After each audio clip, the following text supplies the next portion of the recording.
What is up, guys? Welcome back to Wrestling Crossroads. As always, I am one half of Dynamic Duo Twisted alongside Brother Pyro. What's up? And we are talking NXT Halloween Havoc. Ooh. Was that really necessary? Yes. Spooky! Spooky season, spooky themed pay-per-view. It is fitting.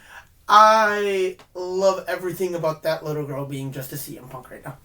A bloody CM Punk, to be fair. Anywho, I do want to apologize ahead of time. I have a chest cold, so if you hear me coughing, big apologies. We'll try to kind of edit it out unless we are unable to. I'll remind her to shut up every so often. Oh yeah, I know you definitely will.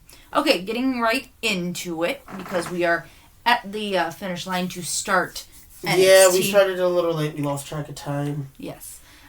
So, starting off, Roxanne Perez and Cora Jade, former friends, now turned friends again, take on... Friends turned enemies, turned friends, turned what is this? What are we doing here? Taking on Julia and Stephanie Valkyrie. Now, funny thing about our predictions, we're half and half. Are we? We are. Me, you, and Flash are choosing Roxanne and Cora, whereas Desario, Hex, and Cauldron are choosing Julia and Stephanie. Okay.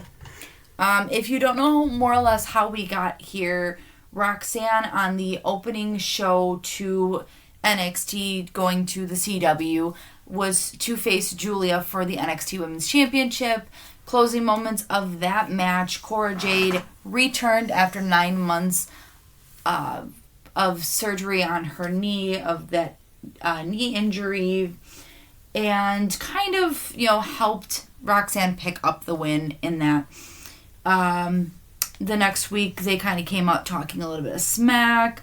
Julia came out and was like, yes, I have backup. Here comes Stephanie Valkyrie, who has been rumored to come down to NXT after leaving former brands. I was just going to say former brands because I didn't know exactly how she was signed. She was signed to New Japan. Okay. After leaving New Japan. And then Stephanie and Julia kind of made, the request that they face here at Halloween Havoc. And that's just kind of how we got here. So your reasoning for going Roxanne and Cora against the other two? One, I feel like they have some kind of trick up their sleeve, them being the heels in this. Okay. But also, you want to strengthen that bond between Cora and Roxanne. They've teamed longer. They have more of a chemistry together. Okay. And why have your champion lose? Okay, alright. And I know Desario did give a reasoning as to why his whole thing was you don't completely throw your fresh new faces. Yeah. You don't beat them around on their first big show, on their first pay-per-view. Which I can see where he's coming from, because yes, but at the same time...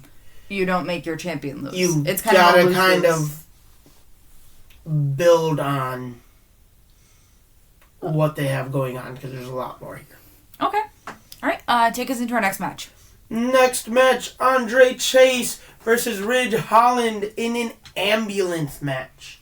I know this was, a few months of, Ridge trying to gain trust and be part of Chase University, and then eventually mounting frustrations because they are not necessarily the best when it comes to the win-loss column. And in the big moment of defense for that the tag titles that Ridge got him to, Andre Chase dropped the ball again. And after weeks of Andre Chase and Chase University being tormented by Ridge via attacks, Ridge makes his... Andre made his return. Yes.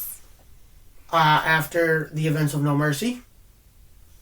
Well, Andre made his return not this past Tuesday, not the Tuesday that we just finished, but the past Tuesday before. He came and attacked Ridge after Ridge had started to beat down Riley is his Riley name? Osborne? Yeah. Started to attack Riley Osborne. Okay, so again, after him, slowly picking off the members of Chase U, starting with Andre Chase at No Mercy, by the way. Yes. After a while, he made his return, standing up for you! And we eventually got to where we are. We are going through, again, we are split right down the middle. It's me, Flash, and Cauldron with Ridge. You, Hex, and Desario. Will Chase U. You're going to ask for my reasoning. It's going against you. It doesn't happen often, so when it does, I need to question it. Here's the thing. I'm really going to throw you for a loop here today. I want you to read Desario's reasoning as to why he goes Andre. There is no way that they let Ridge destroy everyone in Chase U going Andre. That is exactly why. See, and that's where I feel like both of you are wrong. This was supposed to be a redemption story. Or a redemption arc of, he can be trusted, whatever. Because he's been getting a lot of backstage heat for being part of two pretty damning injuries. Mm-hmm. One of them still has yet to return. So Big E. That was the whole angle. Mm-hmm. And now I think this is more of a Ridge needs to prove that he can be that dude. That he can still, be that aggressive, like, I want to be, champion material. Yeah. I mean, I kind of see... He's already taken out Riley Osborne, which, whatever. He's taken out Andre Chase already once. Mm-hmm. And he's taken out the biggest threat in Chase U, that being Duke Hudson. Mm-hmm. You took out the big man. You took out the Chase U MVP, so to say. What's to say he doesn't take out Andre Chase again? And this time, let's be real, he was creative with taking out everybody else.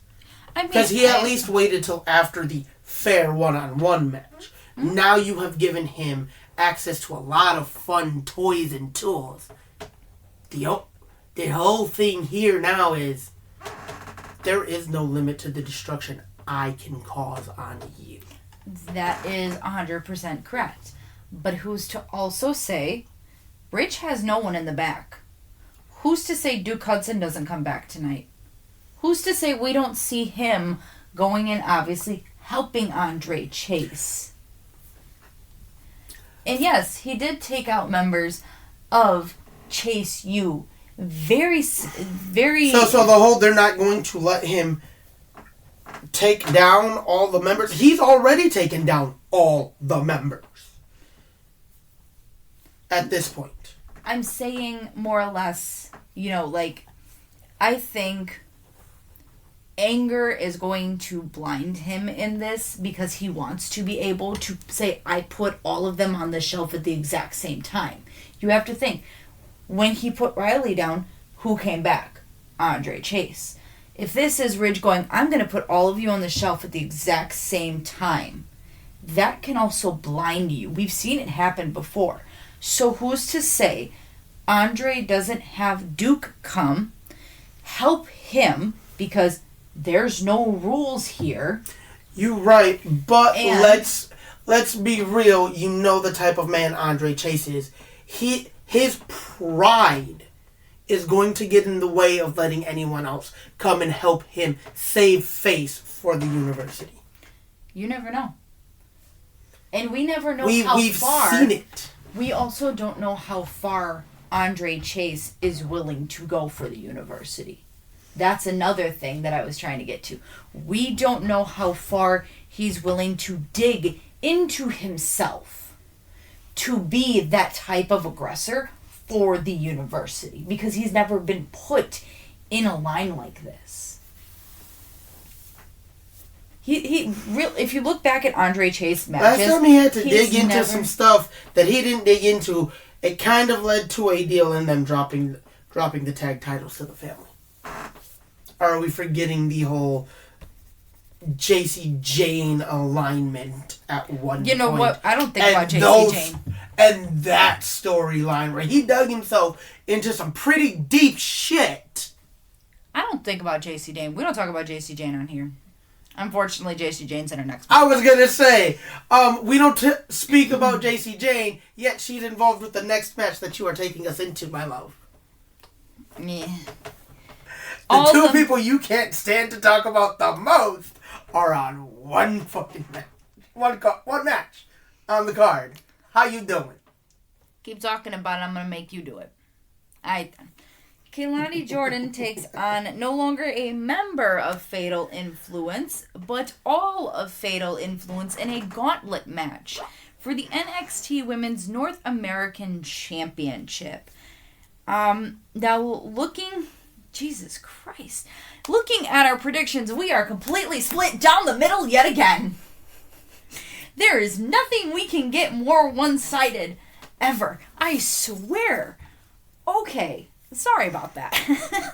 I'm just a little I don't know how we get one-sided and one-sided.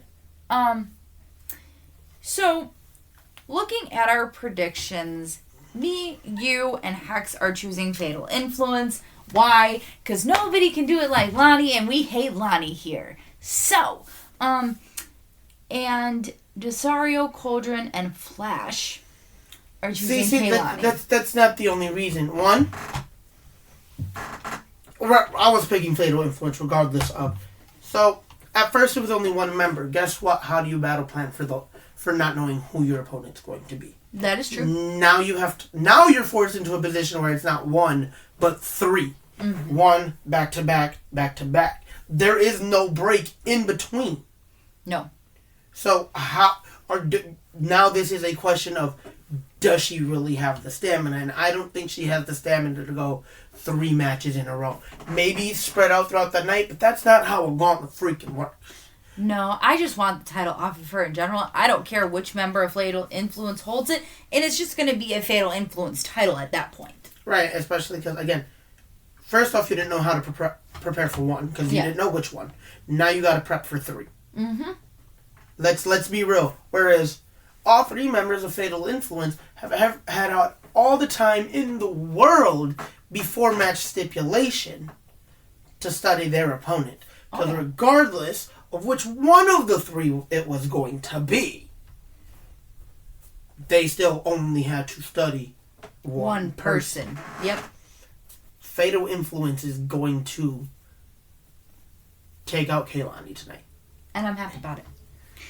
Alright, take us into our next match. Tony D'Angelo, Oba Femi, tables, ladders, and scares.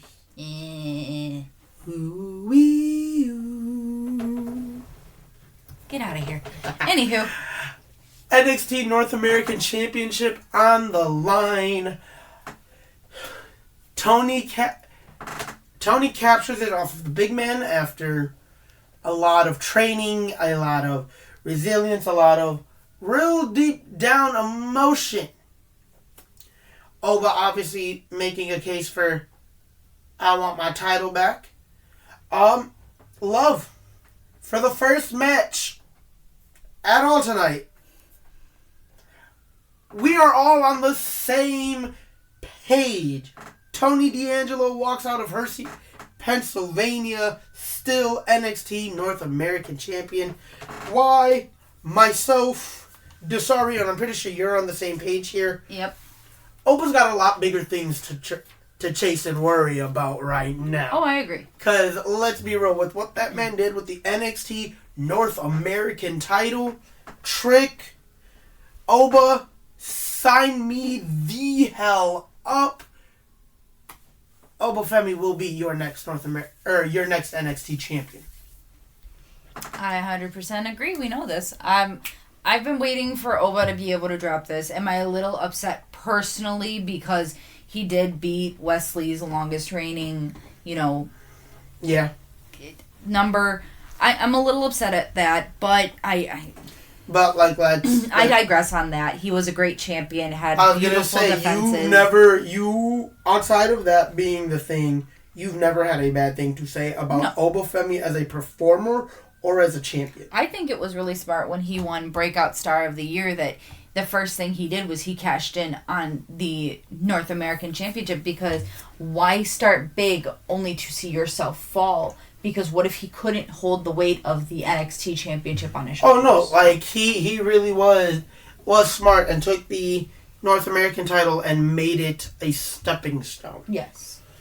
And I love how when he says it, I was watching their promo today, and he said to the Don, when the Don was having a celebration, when I reclaim the North American Championship, I will then become the ruler of NXT once again.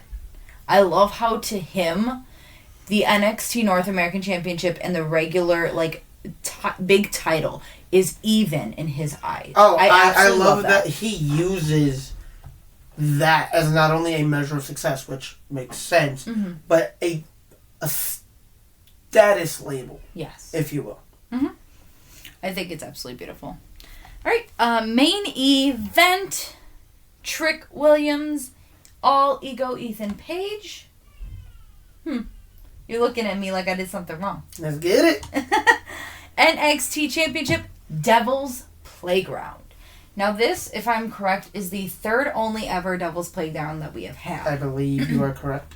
First one, do you remember who it was? No, It was during the pandemic, unfortunately. Oh. It was a beautiful match, and even you said so. Damian Priest, Johnny Gargano, NXT North American Championship. They went all around the arena, even using the spinner wheel as a launch for ADDT. Second one was Roxanne Perez, and I believe it was Fallon Henley, if I want to say correctly, who her opponent was on that one. I don't remember if a title was involved, but now we have number 3, All Ego, and Trick Williams. This is another one. We are entirely all in on one person, and that is Trick Williams. Now, I know you were a little upset that Trick had won the title back after losing it to All Ego a couple months back. You didn't think it was the right call for him to win that match. No. Okay. So, then why continue to go Trick here? Yes. Roxanne and Kiana James. Ah, okay. So somebody I completely forgot about because they're not even used on the main roster. Got it. I wanted to look at her. Oh yeah, no, you're good. Because at this point, you let this feud die. Yes, because it's been going on far too long. Mm-hmm. And why put the title back on him to have him drop it right away? You know? I agree. So that's kind of like the Tony D'Angelo. Yeah. Yeah. So you let Trick hold this light. You know you'll see Ethan Page again down the road, but I think you give him something else to focus on. Mm-hmm. And if you keep the same two people in the title picture, is it really a title picture? Your fans are going to get tired. Your fans are going to get bored. Again, Oba Femi works his way into that title picture and is the one to take it off Trick Williams. I'm just saying. I mean, I agree with that. Because you know what? Plus, you let the crowd go home happy. Give it to Trick. You give it to Trick. You let the babyface retain. And there really is... Okay. So, the other thing is, regardless of how this plays out, who's really next up? What's really next for either one of these guys? I mean, I agree. Especially if you keep them locked in as they are together for even longer than they've already been. I mean, when they had the number 1 contender match, that was All Ego, Wesley, and Javon Evans.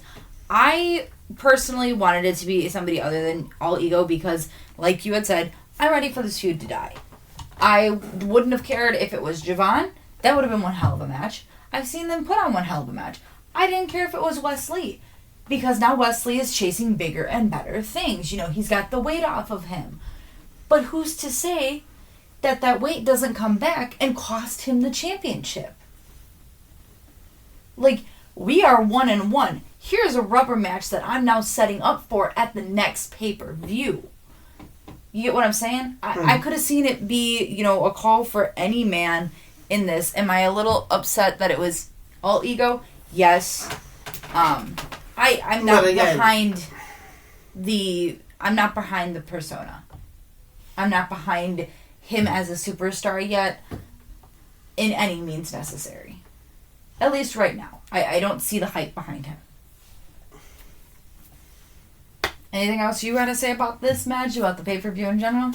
No. Because, I feel like it didn't really answer the question, what is next for both of these guys? No, I did.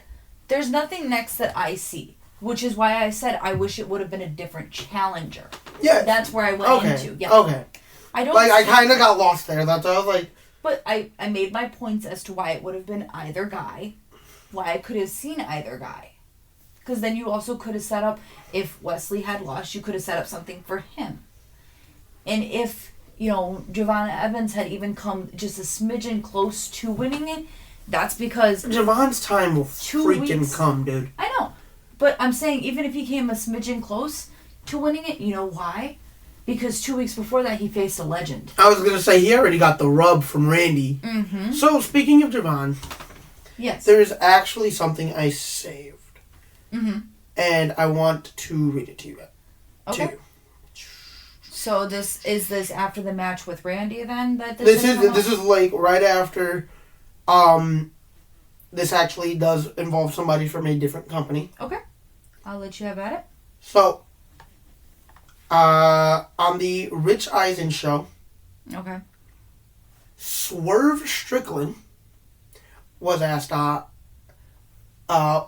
what he thought about Javon Evans. Okay. So, and this is how it reads. Swerve Strickland on NXT standout Javon Evans telling Swerve that he got him into wrestling. So, I love Javon. Shout out to you. Javon extremely talented. My God. Can you read? Do I need to take over? No. One of the greatest things I've ever heard in my career, still to this day. When I was on my 90 days, I was doing seminars. Javon was 16 or 17 years old. And it was 20 kids. I go to Javon and you could tell that he was the standout of this class. He's honestly, I got into wrestling from watching you and Leo Rush in Defy. Okay. So wow, am I that far removed? Earlier this year, I'm in Tampa. 21 Savage invited me to a show. He walks by, and I'm watching, and Javon walks by. He's 6'4", and I'm, God damn, boy. He's humble, super humble kid. I love him to death. He just wrestled Randy Orton and killed it. A Dynamite doing its thing, but man, there are still people I have sentimental value in. I'm going to root for him no matter what he does or wherever he goes. That is absolutely amazing. I love that he really, because Swerve, when you see him in person. Shorter than he appears on TV, yeah. Honest, watching him make his entrance at Dynamite. When you went the last time. When I went. I'm watching, I'm looking at him and I'm looking at Nana and I'm like, I look at my buddy, and I'm like, dude, how tall you think they are? Because, I'm pretty sure you got some height on them, and I'm pretty sure I beat eye level. Huh? I'm a little curious as to how tall he is. So I'm actually looking it up, and he is 6'1". There is no way. Dude's Swerve Strickland. You see it on my phone. Looking down, scrolling. 6'1". Height of 6'1", 233.